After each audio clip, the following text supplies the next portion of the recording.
Wow, deadly pile-ups. Was Texas? Oh, not Texas.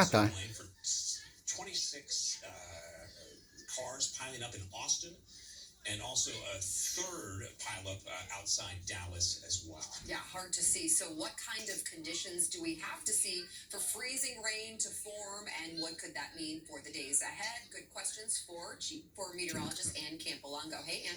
Hey there, guys. Yeah, so one of the things that we've been focusing on was the potential for some freezing rain and icing to occur here as we head into this winter storm system going into the weekend. So what we like to do as meteorologists is kind of analyze, we think about it as a column of air, and that kind of gives us a sample of the entire air mass. So we know the cold air is moving in, and we've got moisture combining with that, and we've been relatively mild through the last week or so. About So once we freezing. get the cold, the warm, and the moisture kind of all combining, that's when we can get some icing out there. So here's what happens. We've got the clouds and higher up in the atmosphere, high above, and we've got really cold air here. So that's where we have just snowflakes forming up high. But then they start to drop and they get closer to the ground, but it's a little warmer. It's about 32 degrees or warmer here, just above the surface.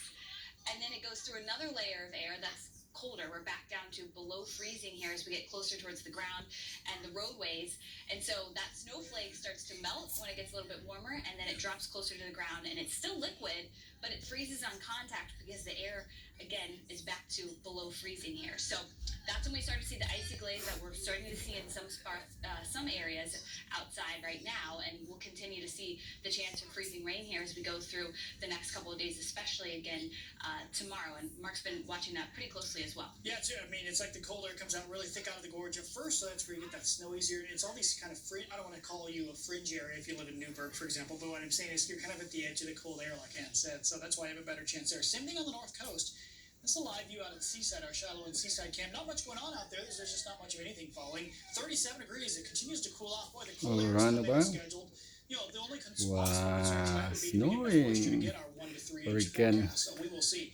But coastal cities, the plan for the coastline is And Southwest Washington cold. 2 waves of moisture, one tonight, one tomorrow night. It's going to be a little bit too warm on the central coast. Trace to 1 inch up on the north coast. And then not quite cold enough for snow and ice once you get south of about Tillamook. And there could be briefly some icy roads coming up for tomorrow. Gorge snow and ice outlook. I want to hit this one because we do have a big snowstorm on the way. 3 waves of snow. The first one pretty light tonight, 3 to 6 inches.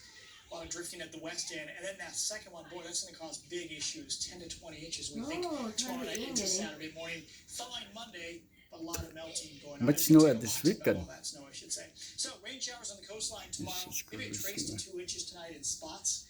In the valleys tomorrow, we're going to stay near or below freezing. Once we get South Albany, probably in the mid-30s. Look at those temps tomorrow, low to mid-20s. We go up onto Mount Hood.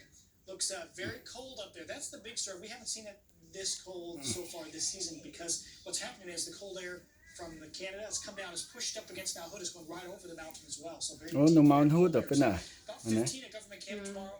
Higher parts of the sky. Mount Hood at 9 degrees. 8 degrees, 9 degrees at Mount Hood. Is the 4 to 8 inches of new snow up there. So that's good news.